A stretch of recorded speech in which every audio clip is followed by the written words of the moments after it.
మనందరం గత జన్మలలో చేసుకున్నటువంటి పాపపుణ్యముల యొక్క ఫలితాన్ని సుఖదుఖాలుగా అనుభవించడానికి జన్మలోకి వచ్చాం. పరమేశ్వరుడు తేతలిలో శివలింగ రూపంలో వెలిశాడు. ఆయన కూడా ఏమైనా పాపపుణ్యాలు అనుభవించడానికి వచ్చాడా? ఉండవు. ఆయనకేం పాపపుణ్యాలు ఉండవు.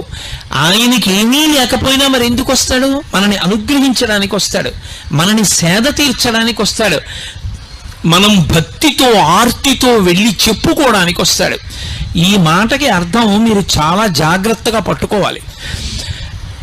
ఓ కష్టం వచ్చింది అనుకోండి, ఏదో ఇబ్బంది వచ్చింది, వాడు ఉన్నాడన్న నమ్మకం ఒకటి ఉండాలి. గుళ్ళోకి వచ్చే ముందు అసలు వాడు ఉన్నాడు, వాడు పరమశివుడు, వాడు కూర్చున్నాడు అలా అని వచ్చి వాడితో చెప్పుకోవాలి. వాడితో వచ్చి చెప్పుకునేటప్పుడు లోపలికొచ్చి కూర్చున్నప్పుడు వాడు ఉన్నాడు అన్న భావన మనసులో గట్టిగా స్థిరపడకుండా ఏదో వచ్చామంటే వచ్చాం, ఏదో వెళ్ళామంటే వెళ్ళాం, ఉపయోగం ఏముంది? ఇప్పుడు లోపలికి వచ్చి భగవన్ నాకు ఇంత కష్టం వచ్చింది, ఓర్చుకోలేకపోతున్నాను, శంకర నాకు ఉపకారం చెయ్యండి, ఏదో పాపం చేసి ఉంటాను అందుకే ఈ బాధపడుతున్నాను, కానీ నన్ను క్షమించండి, మీరు క్షమిస్తే ఆ పాపం పోతుంది, క్షమించి ఇంకెప్పుడూ నేను తప్పు చేయకుండా నన్ను అనుగ్రహించి ఇంత కష్టం నేను పడవలసిన అవసరం లేకుండా నన్ను అనుగ్రహించండి అని చెప్పుకోవాలి. ఇప్పుడు మీకు ఒక అనుమానం వస్తుంది, పరమశివుడు సర్వజ్ఞుడు కదా, ఆయనకి అన్నీ తెలుసుగా, నేను బాధపడుతున్నానని ఆయనకి తెలీదా? నేను వెళ్ళి ఆయనకి చెప్పుకుంటే కానీ తెలియకపోతే ఇక ఆయన నాలాంటి వాడే, కొన్ని తెలుసు కొన్ని తెలియదు, ఇంకెందుకు ఆయనకి చెప్పడం? రెండు, సర్వజ్ఞుడు అనుకోండి, అన్నీ తెలుసున్నవాడు అనుకోండి, నేను చెప్పక్కర్లేదు. మరి ఇక చెప్పడం అన్నమాట ఎందుకు వస్తుంది? గుళ్ళోకి వెళ్ళి అసలు ఆయనతో చెప్పుకోవడం ఎందుకు? భగవంతుడితో మొరపెట్టడం ఎందుకు? రెండు, ఆయన దగ్గరికి వెళ్ళి నేను నామం చెప్పడమో, భజన చేయడమో, స్తోత్రం చెయ్యడమో, మారేడుదలం వేయడమో, అభిషేకం చెయ్యడమో చేశాను అనుకోండి, అప్పుడే నన్ను అనుగ్రహిస్తాడు అంటే లోకంలో అందరిలాగే ఆయనకి ఏదో లంచం పెడితే లొంగేవాడైతే ఇంకా ఆయన యొక్క గొప్పతనం ఏముంది?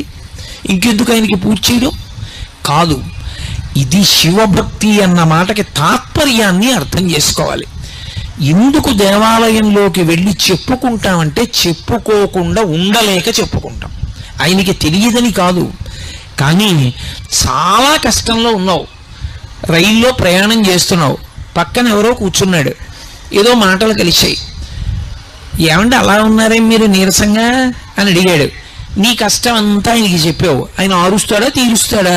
2 స్టేషన్ల తర్వాత దిగిపోతాడు. ఎందుకు చెప్పావు? చెప్పకుండా ఉండలేక నీ కష్టాన్ని చెప్పుకున్నావు. భగవంతుడికి తెలియదని కాదు, నీకన్నా నాకెవరున్నారు చెప్పడానికి, అందుకు నీకు చెప్పుకుంటున్నాను అన్న భావనతో చెప్పుకోవడం రావాలి.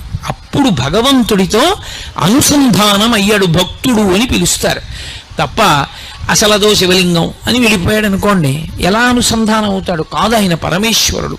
నువ్వు చక్కగా ప్రశాంతంగా కూర్చుని నీ జీవితం, నీ కష్ట సుఖాలు, నువ్వు ఏది గెలవలేకపోతున్నావు, ఎక్కడ తప్పు చేస్తున్నావు, తప్పు చెయ్యకుండా ఎలా ఉండాలనుకుంటున్నావు, దానికి ఆయన ఏం సహాయం చెయ్యాలని కోరుకుంటున్నావు, వచ్చి మౌనంగా కూర్చుని ఆయనతో కళ్ళు మూసుకుని ఆయనతో మాట్లాడి చెప్పుకుని వెళ్ళాలి. అలా వెళ్ళడం భక్తి. అర్థో జిజ్ఞాసురర్థార్థి జ్ఞానీచ భరతర్షభ. 2, ఆయన దగ్గరికి వెళ్ళి మారేడుదలం వేయడం, ఆయన దగ్గరికి వెళ్ళి నీళ్లు పోయడం, ఆయన దగ్గరికి వెళ్ళి పండు పట్టుకెళ్ళడం ఎందుకు? అలా ఇస్తే కానీ లొంగడా? లంచం పెడితే కానీ ఒప్పుకునేవాడు కాదు. ఎందుకు ఇస్తామంటే ఆయన దగ్గరికి వెళ్ళినప్పుడు మన ప్రేమ పండినప్పుడు ఇవ్వకుండా ఉండలేక ఇస్తాం తప్ప ఇవ్వడానికి ఆయనది కానిది మనదైనది ఏముందని పట్టుకెళ్ళి ఇస్తారు చెప్పండి? ఇది ఆయనది కాదండి, ఇది ఆయనకి లేదండి, నాకే ఉందండి అందుకు నేను ఇస్తానండి అనడానికి ఆయనది కానిది మనకున్నది ఒకటి నాకు చెప్పండి. శంకరాచార్యుల వారు శివానంద లహరిలో దెప్పి పొడిచారు. కరస్తే హేమాద్రియౌ కిరీశ నికటస్థే ధనపతౌ శిరస్థే శీతాంశౌ చరణయుగళస్థే అఖిల శుభౌ గుణస్థే స్వర్భూజామరసురభి చింతామణిగణి కమర్థం దాస్యేహం భవతు భవదర్థం మమ మనః అన్నారు. శంకర మీకేమైనా ఇవ్వాలని వచ్చాను, ఇవ్వడానికి ఆయనకి లేనిదేమిటి? కరస్థే హేమాద్రియౌ, ఆయన ఒక చేతిలో బంగారు కొండ పట్టుకుంటాడు, మేరు పర్వతాన్ని ధనస్సుగా పట్టుకుంటాడు. ప్రపంచంలో మేరు పర్వతాన్ని ఆధారం చేసుకుని గ్రహాలు కూడా తిరుగుతాయి. అటువంటి మేరు పర్వతం ఆయన చేతిలో ఒక ధనస్సుగా నిలబడి ఉంటుంది. బంగారు కొండ ఆయన దగ్గర ఉంది. ఏమిస్తావు ఆయనకి? ఆయనకు గొలుసు చేయించాలా? ఆయనకు మువ్వల వడ్డానం చేయించాలా? ఆయనకి ఏం లేదని మనం ఇస్తాం.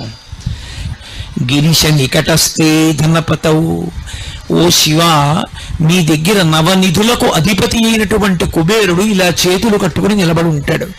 ఎప్పుడైనా శివుడికి ఏదైనా నేను చేయగలనా అని అప్పటి నుంచి ఇప్పటి వరకు అలాగే నించుని ఉన్నాడు. శివుడికి ఆయన దగ్గర తీసుకోవాల్సిన అవసరం ఉండదు, ఆయనకే శివుడు ఇస్తుంటాడు. ఇక నేనేమిస్తాను?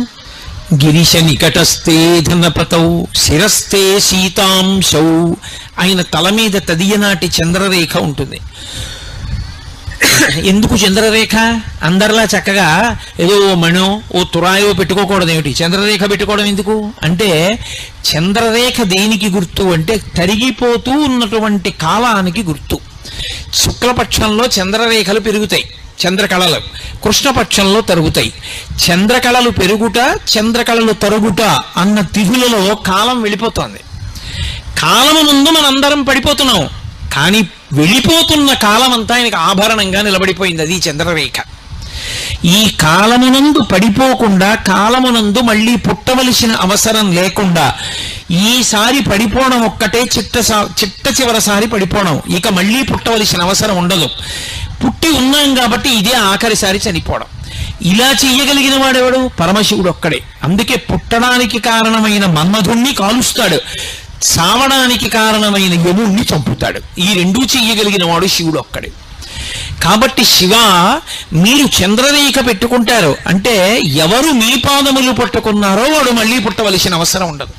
పునరపి జననం పునరపి మరణం పునరపి జననీ జఠరే శయనం ఇహ సంసారే బహుదుస్తారే కృపయాపారే పాహిమురారే అంటారు. పుట్టుక చావు, పుట్టుక చావు, పుట్టుక చావు. ఇలా పుట్టవలసిన అవసరం లేకుండా మోక్షం ఇవ్వగలిగిన వాడు ఆయన. అటువంటి వాడు కనుక చంద్రరేఖ ధరించి ఉంటాడు. అటువంటి చంద్రరేఖని పరమశివుడు ధరించి ఉంటే శిరస్థే సీతాంశౌ చరణయుగళస్తే అఖిల శుభౌ. ఎవరింట్లోనైనా ఏదైనా శుభకార్యం జరగాలి అంటే ఇది ఎవరి వలన జరుగుతుంది అంటే పరమశివ అనుగ్రహంగా జరుగుతుంది. శుభాలన్నీ ఎక్కడుంటాయంటే పరమశివుడి యొక్క పాదముల మీద పడి ఉంటాయి.